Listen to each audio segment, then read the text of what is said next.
My name is Troy Mason. My wife and I came to Cypress United Methodist Church over 40 years ago.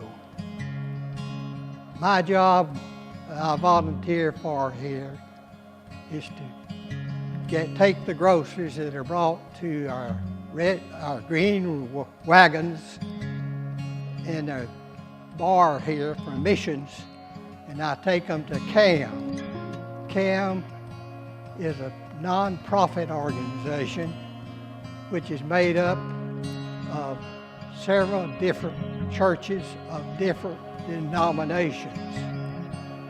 They distribute the donations to needy people.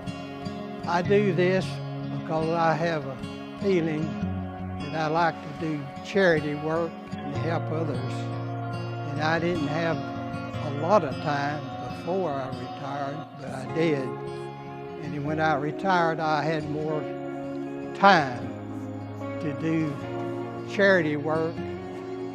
I also usher in all the funerals and memorial services.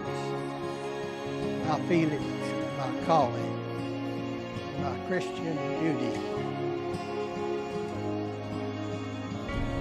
I want you to remember, blessed be the tie that binds our hearts in Christian fellowship.